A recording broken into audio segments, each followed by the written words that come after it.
বিসমিল্লাহির রহমানির রহিম। আজকের এই পিকনিক পরবর্তী পুরস্কার বিতরণী অনুষ্ঠানে উপস্থিত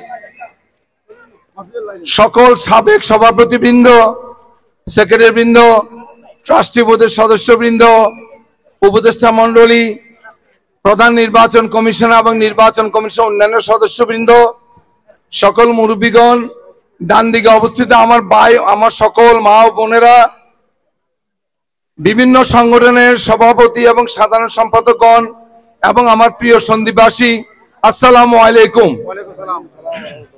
আমি শুরুতেই মহান রব্বুল আলামিনের কাছে শুকরিয়া আদায় করছি, যার দয়াতে আমরা আজকে এই পর্যন্ত পৌঁছতে পেরেছি।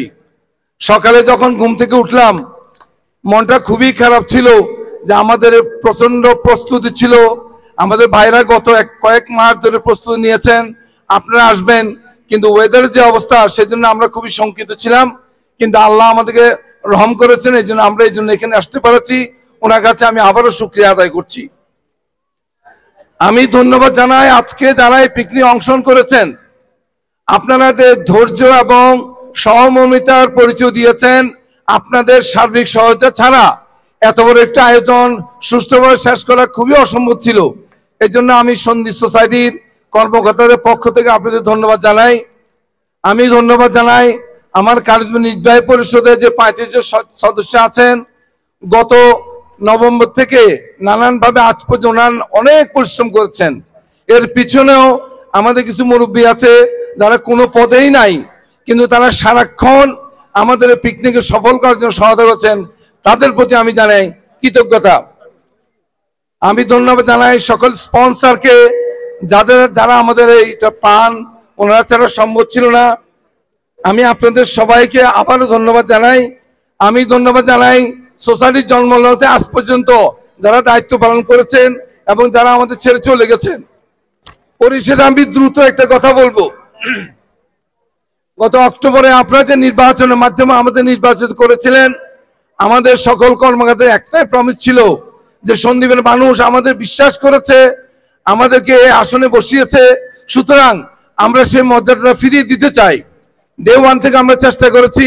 আমি খুব দ্রুত 30 সেকেন্ডের মধ্যে আমরা একটু বলবো যে আমরা কি কি করেছি। আমরা এই প্রবাসের সমস্ত নর্থ আমেরিকার বৃহৎ পিকনিক আজকে করলাম, যেটা আপনারা দেখলেন। আমরা সন্দ্বীপবাসীদের সবচেয়ে বৃহৎ পিকনিক ইফতার পার্টি আয়োজন করেছি। আমরা জানেন আমাদের নির্বাচনী ওয়াদা অনুযায়ী আমরা ফুড প্যান্ট্রি চালু করেছি, যেখানে প্রতি মাসে 6 থেকে 700-800 লোক পর্যন্ত এই ফুডটা গ্রহণ করে। আমাদের এ পর্যন্ত 7 জন সন্দ্বীপবাসী মৃত্যুবরণ করেছেন। আমরা অত্যন্ত দ্রুত সময়ের মধ্যে তাদের সৎকারের ব্যবস্থা করেছি এবং 2 জন মানুষ সন্দ্বীপ চলে গেছেন একেবারে, তাদের জন্য আমরা 3000 দলকে সহায়তা দিয়েছি এবং আমরা মেইন স্ট্রিমের সাথে কাজ করছি। আমরা 29 এপ্রিল পালন করেছি। সর্বশেষ বলবো, আমরা মাইমরেজ হসপিটালের সাথে আমরা আমাদের অফিসে মিটিং করেছি, যেখানে মাইমরেজের সিইও থেকে শুরু করে ভাইস প্রেসিডেন্ট, HR এসছে। তাদেরকে আমরা অনেকগুলি দাবি দিয়েছি, যেমন আমরা বলছি আমরা হালাল ফুড চাই, আমরা বলছি যে ওয়েটিং রুম আমরা কম বসতে চাই, আমরা বলছি পার্কিং এর সমস্যা। ওরা সবকিছু শুনেছে, সুতরাং আমরা কাজ করে যাচ্ছি। আপনাদের আবারও ধন্যবাদ আমাদেরকে নির্বাচন করার জন্য। আমাদের কাজ করার সুযোগ দিন, ইনশাল্লাহ আমরা আরো অনেক কিছু উপহার দিব। আপনারা ভালো থাকবেন, সুস্থ থাকবেন। আল্লাহ হাফেজ।